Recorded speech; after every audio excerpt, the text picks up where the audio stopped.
So in corporate news, FBNHoldings has announced 805.1 billion naira as a gross earnings for the full year 2022, and that compared to full year 2021 of 757.3 billion naira, a 6.3% growth. The profit before tax came in at 157.7 billion naira, while net profit was 136.1 billion naira. While focusing on these excellent results, one could easily forget that commencing from 6 years ago, FirstBank has been under CBN intervention and monitoring as a result of its huge non-performing loans that nearly drove the bank under, with NPL ratio as high as 45% at the end of full year back in 2015. Arise business analyst Chika Mbonu joins me live here in the studio to put these results in perspective. Good morning. Morning. It's good to see you. Morning, yeah, we're going to be smiling. Yeah, but again, I love it all when you see good numbers from the markets. Yes. Piggyback a little bit for me. Let's how the bank walked out of that for those 5-year period. You know, there's something about being first. And, you know, I'm the first son. I remember that my dad used to hold me down strong and discipline me and stuff like that. There were 6 kids. And I used to wonder, why do we do these things? And he just said, if I get it right with you, you get it right with others. You know, so that has been the story of FirstBank. 1894 in Nigeria, 129 years today, this year in Nigerian banking system. So the history of FirstBank is somehow submerged or immersed in the history of Nigeria through the fortunes of our country. It's been like the JP Morgans of our country.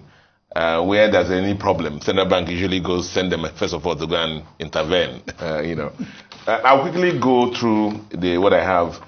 Focus on the financial year 2022. But the meat of my story today is that bank that was in 2016 almost going under.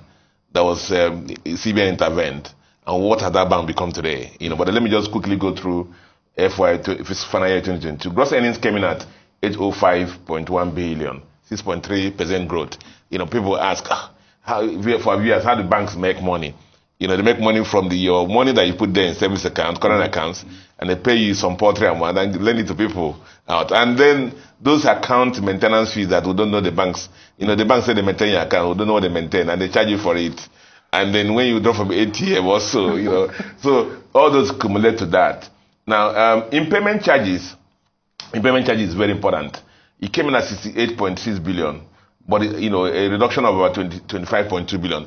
In this era, when a lot of banks in Nigeria were the provisioning actually increased, that for FirstBank actually came down. Okay. You know, and the other thing that helped them was what I call the Ghana cost for Nigerian banks this year. You know what that a lot of banks who have subsidiaries in Ghana took massive provision for the investment, debt restructuring, and FirstBank happened to be the lowest Nigerian bank with lowest provision.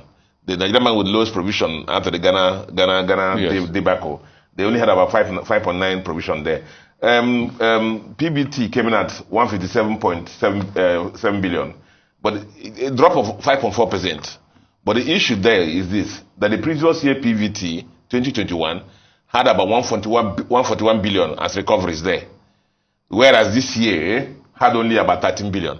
So it tells you that 2022 income came from core banking business, you know, which talks about the stability of the bank.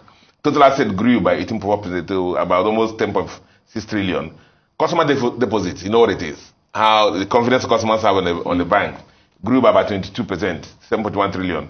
Now, one interesting figure which will lead me to the next thing I want to talk about is the NPA ratio, you know, came in at 4.3%.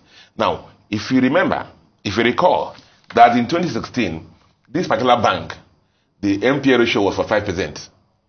You're very correct. And that was why central bank intervened in Abuja. But let's see, you know, the funny thing is that a lot of us analysts have complained about the role of central bank in that 2016.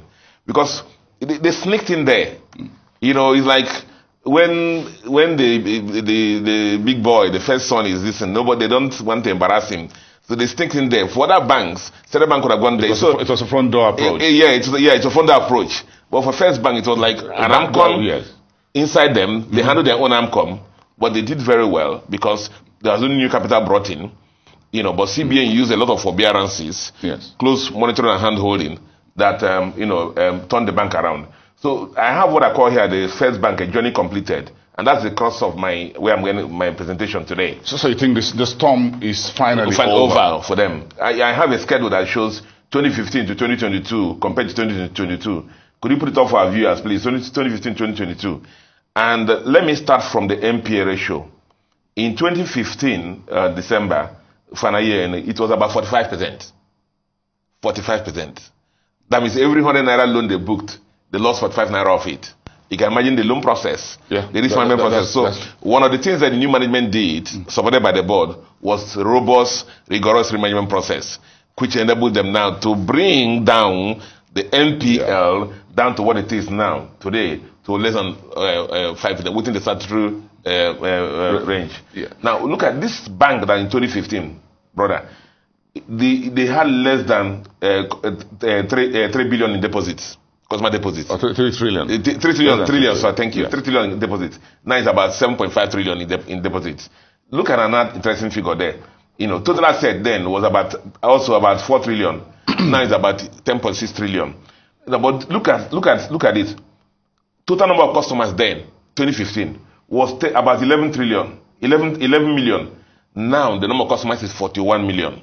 They've been able to onboard 3 times. 3 times what they would have done there. Issued cards then was about 7 million. Now it's more than 12 million. Now things like annual transaction volumes. Look at this one. They had about 2 billion transaction volumes in 2015. Today they are doing about 17 billion. Number of agents. FirstBank has been one of the first banks. FirstBank was one of the first banks. Watch the way I'm bringing it through. That's set up, do the financial inclusion initiatives of the central bank, the agency banking. The agency banking. They have more than 200,000 agents today. Today, I think they say the number one when it comes to numbers. Yes, number one. This one is very important. Number of customer-induced transactions processed on digital platform. As of 2015, it was 20%. Now, it's about 96%, almost 100% of the customers use their digital platforms. Now, this is important also. Transaction momentum, the non-interest income, not just core lending, as a percentage of revenue, in that 2015, it was about 23%. Now it's about 41%. So, on all metrics, it's a transformation. It's a major transformation. Solid risk management processes, solid vision. Let me give you one more. The subsidiaries in 2015 were all making losses. As of now, the 9 subsidiaries are making profit.